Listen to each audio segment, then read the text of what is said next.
Grand naka ça va bien. alhamdulilah. Kay dem ci kaw la. ça va allez grand ça va ça va bàyyi nii rek. c'est vrai que ñu gisee. mais bon ça va tous les jours. comme ni nga ko gisee actuellement ñoo ngi fi nga xamante ne mooy Walfadjri.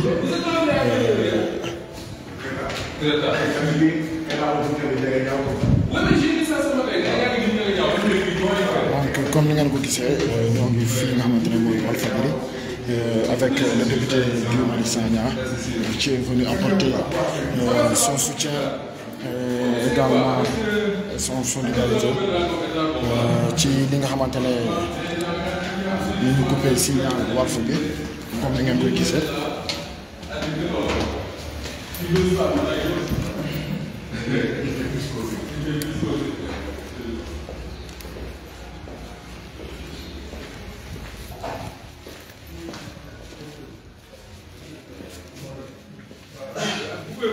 Nous sommes en direct.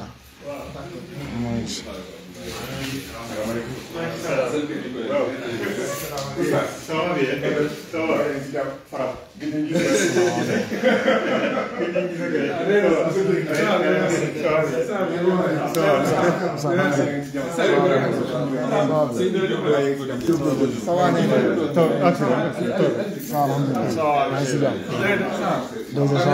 va.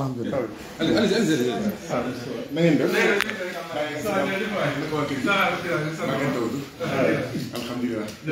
Oustaz gën ñu gis nag yi tey ñu ngi fi rek. ça va bien di góorgóorlu. mais léegi seen pourtant nag waruma fi gëj. waaw waruma fi gëj. waaw bibliothèque la.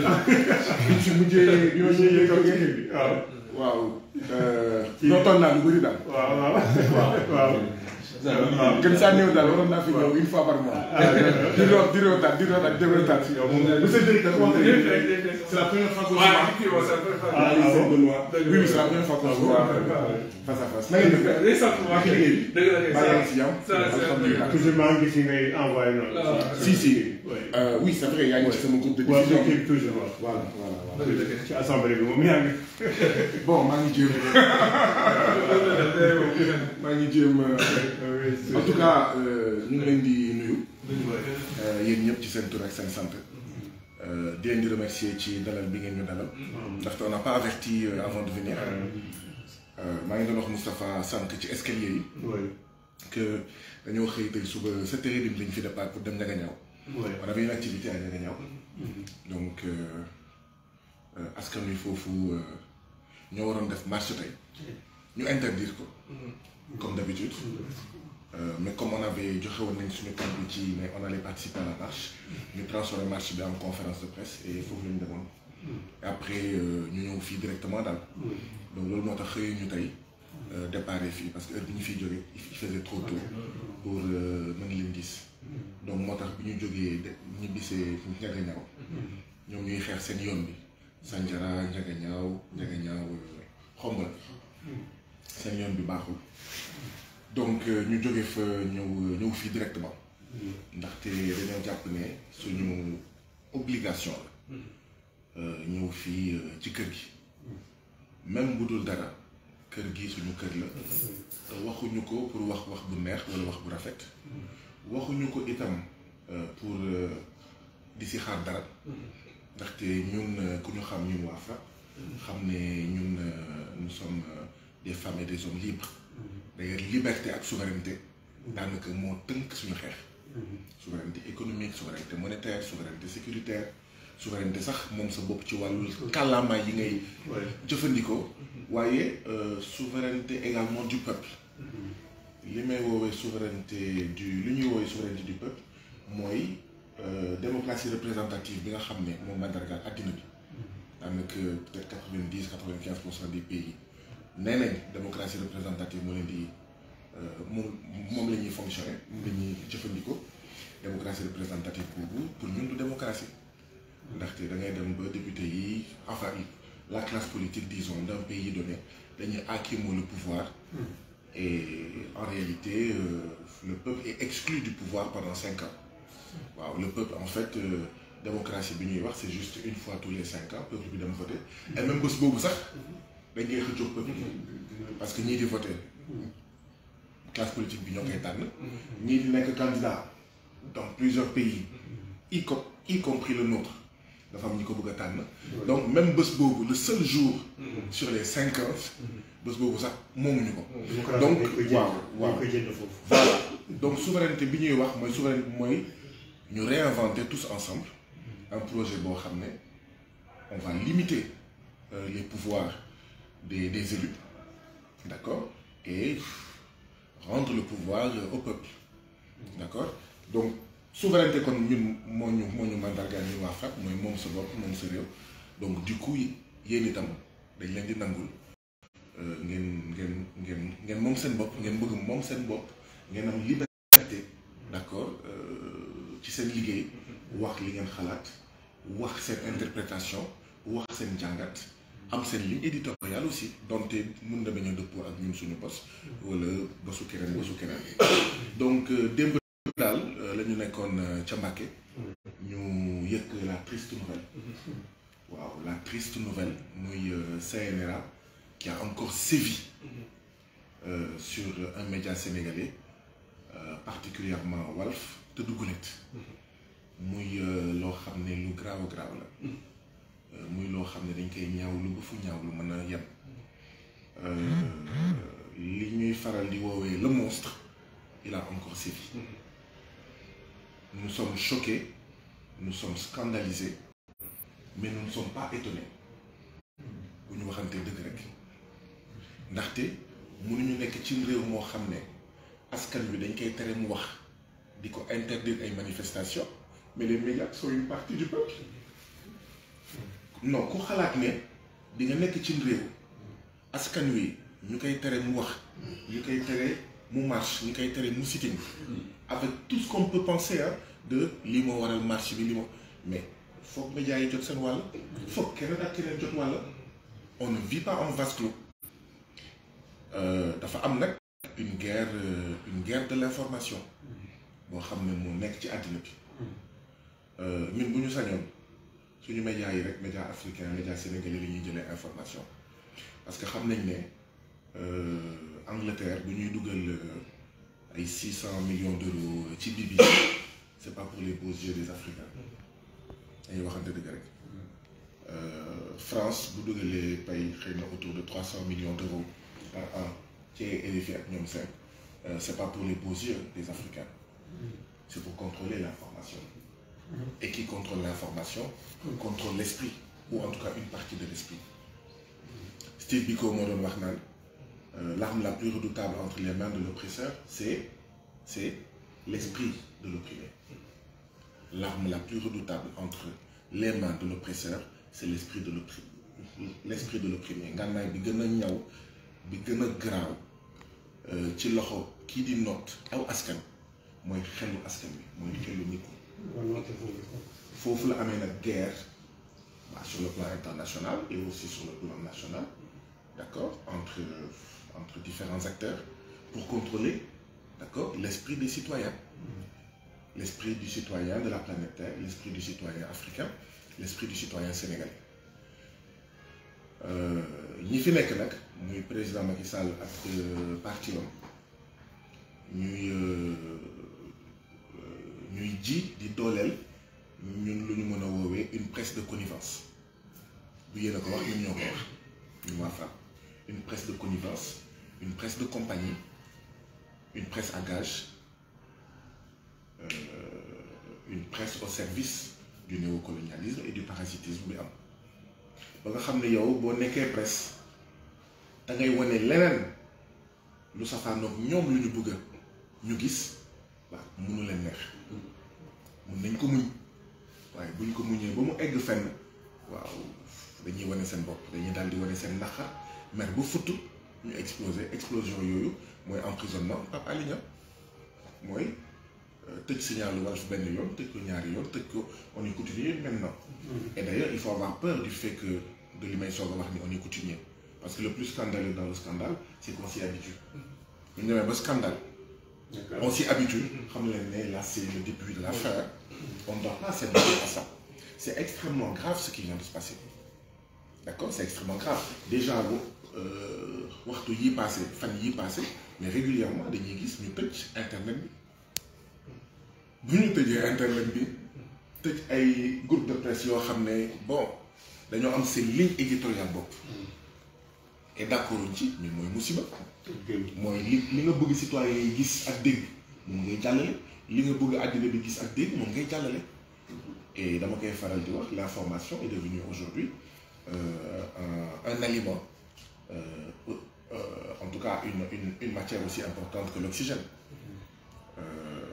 dama koy faral di wax man bu ma yeewoo le matin sur mon lit la première chose que je fais c'est les unes de tous les journaux mu nekk mu naqari ma je regarde sur mon lit avant de me lever la première chose que je fais je prends mon téléphone je regarde toutes les unes et ça c'est devenu un réflexe et je suis sûr que du ma nekk donc ça veut dire que tey jii nii du lekkat naan rek moo nekk lu ñuy jëfandikoo voilà am information juste et vrai dafa am solo waaw nga bàyyi ñuy wax oui ñee wax non wala ñee ne bleu laa ko gisee ñee wax verte ñee ne jaune dafa am solo tamit ci citoyen parce que day def une triangulation day def mu ne ok boo xëy na dëgg bi fii la gën a jege xëy na et cetera ni nga xam ne noonu la ñuy ñaawloo le fait que à cause de leur ligne éditoriale ay nit xëy na dem saccagé wala bëgg saccagé enfin saccagé sax groupe de presse ñu TFM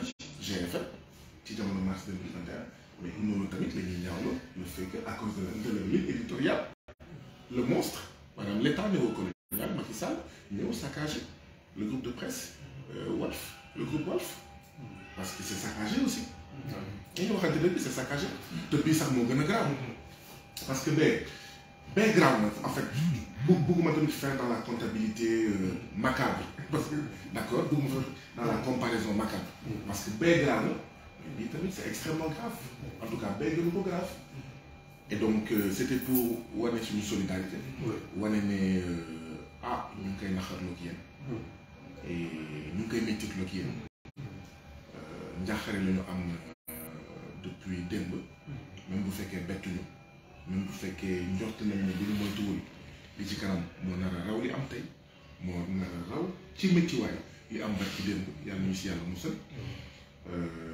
on est quand même choqué donc lii daal la ñu waxoon ne mun ñu ñàkk ñëw fii ak nu mu mënti demee tey bu ñu yeewoo li mu waroon doon li ñu war a njëkk def waaye comme ni ma ko waxee rek dañoo amoon depuis plus d'une semaine au moins ay engagement ak tamit askan bi donc moo tax ñu njëkk dem foofu waaye fii itam askan bi la le groupe Walf n'appartient plus seulement à la famille Niasse le groupe Walf est devenu aujourd'hui une institution le groupe Walf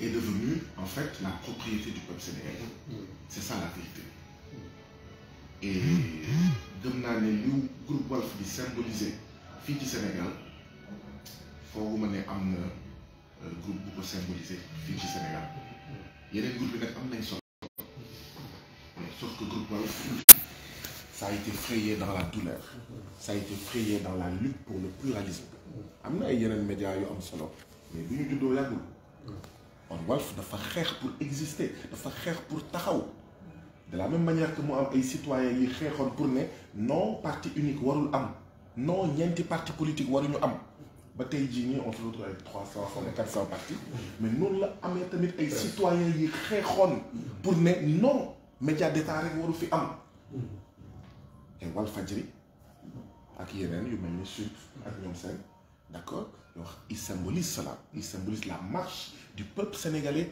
pour la liberté pour la souveraineté d'accord pour l'information juste et vraie pour le pluralisme médiatique donc yéen moo melu askan wi ngeen yóbboo ngeen xam ne askan wi tey am na naxar waaw aujourd'hui c'est un jour je dirais pas noir parce que pour man noir ne doit pas être associé au malheur d'accord vous comprenez fi may waxee mais c'est un jour c'est le directeur de publication Walf. oui il était assis ici quand on est venu Diop na ngeen def donc bésu njaxare la tey bésu dëy la waaw bésu dëy la mais ngeen xam ne naxar bi du seen bos suñu bos la waa ilaa ñoo ko bokk métit bi ñun ñoo ko bokk ak yéen et waaw daf ñuy gën a réconforter ci ne li ñu doon wax depuis ay mois depuis ay at nekk ci ba tey la ñuy gën a xar suñu tànk tubéy bu fekkee dañoo bëgg mu am ay médias 1000 collines Walfadjri ne je serai pas un média 1000 collines bah loolu les citoyens doivent se dresser comme un rempart pour protéger leur groupe pour protéger leurs travailleurs voilà donc li ngeen def dara pour man dara réussi bah quand les gilets jaunes se battent en France et tout ça mais da ngay taal BFM da ngay taal et cetera mais tu vois les images nañu waxante dëgg quoi nañu waxante dëgg et dans tous les pays ça se passe comme ça mais en réalité le pouvoir est dans la panique le pouvoir veut embrigader tout le monde le pouvoir veut la pensée unique on veut installer une dictature dans ce pays-là et ça ne passera pas et ça va nous coûter ce que ça va nous coûter ça va coûter ce que ça a coûté à suñu papa suñu maam Sidi Lamine Niass ak ñu mel ni moom ak ñu ko jiitu ça va coûter ce que ça devra coûter mais on va en payer le prix fort parce que le Sénégal ne peut pas être un royaume le Sénégal ne peut pas être une dictature le Sénégal ne peut pas être mais régi par le parti la fratrie d'accord li ñu jaayoon mais vraiment on est dans un recul démocratique grave mais de toutes les libertés sont piétinées comme ni ma ko waxee rek c'est à l'image du pays donc je sais très bien que ñoom oustaz ak ñeneen ñi fi nekk ak ñeneen ñi fi nekkul ils comprennent bien que da doon yéex rek waaye du fanaan àll mënuñu piétiner di violer les droits des travailleurs depuis 10 ans au moins mais d'une manière extrêmement grave et penser que tout le monde va en sortir indemne mënuñu di piétiner les droits des paysans di nangu seen suuf et justement vous êtes le mur de lamentation par excellence de toutes ces luttes sàcc nañ sama suuf amuma courant mais fii lañ koy déggee ci kër gii lañ koy déggee mais yéen xamul ngeen ne day yéex waaye du fanaan àll soit dañuy faj loolu ngeen mucc si mu continuer day ñëw fii di nangu forage yu béykat di nangu suufu béykat étudiants la même chose mais il y a pas un secteur qui est épargné ku xalaat ne yow mun nga mucc da entourer dans un océan mais de violation d'arbitraire d'accord c'est pas vrai donc loolu tamit moo leen dal et vous allez prendre votre part de résistance en réalité vous êtes sanctionné parce que vous résistez parce que vous voulez avoir votre ligne éditoriale et vous ne voulez pas transiger sur ça et c'est l'occasion de vous féliciter encore même si vous n'avez pas besoin de félicitations vous le faites comme nous vous le faites parce que da ngeen gëm yi ngeen di def comme ñun ni ñu gëmee mu jaral ñu dugg kaso mu jaral ñu mëkk grenade lacrymogène mais on vous félicite quand même parce que waa ji moo doon wax naan nit dina xam li ko war te du ko def donc boo amee ay nit yu xam li leen war te di ko def waaw jaajëfal leen tey tamit ay kàddu jaajëfal leen pour vous dire également que nous sommes fiers de vous en réalité li ñu leen def nii dañ leen takkal une médaille c'est ça la vérité métti na nag mais en réalité par cet acte-là cet acte du monstre néocolonial on vient de vous ajouter une médaille sur la longue liste de médailles d'honneur que vous avez donc bëgguma gudd trop parce que xëy na votre temps est très très précieux et que vous êtes sollicité par tout le monde mais lii moo nekkoon suñu tànk waaw tànku féliciter leen rafetlu seen taxawaay et oui vous avez droit à votre ligne éditoriale y compris opposée à celle du FRAPP y compris opposée à celle de Yewwi y compris opposée à celle de Wallu y compris différentes de ce que de la vision du palais présidentiel. D'accord? Pourquoi les autres devraient avoir leur ligne éditoriale et être libres de la distiller? D'accord? Et vous n'auriez pas en fait cette liberté? Duñ ko nangu, duñ ko seetaan. Et vous avez notre soutien, vous avez notre solidarité. Et oui, si on est capable dans un pays de faire ce qu'on a fait à Pape Alé, si on est capable dans un pays de torturer jusqu'à la mort François Mancabou, si on est capable dans un pays d'assassiner des gens et après froisse, aucun responsable. Si on est capable dans un pays de faire disparaître des militaires, si on est capable dans un pays de faire disparaître les deniers publics, parce que justement, c'est une coutume de disparition. Mais là, on cherche à faire disparaître le groupe Walf. Et c'est grave et c'est un danger. On cherche à faire disparaître la presse insoumise, la presse debout. Les journalistes insoumis, les journalistes debout. Et on ne l'acceptera pas. on ne fera pas disparaître la résistance dans ce pays-là. On ne fera pas disparaître la liberté et la souveraineté dans ce pays-là. loolu daal laa amoon li may wax di jégalu ci oustaz ci loolu jógee parce que waxoon naa ko ne naa fi ñëw weer bu nekk gën saa ñëw benn yoon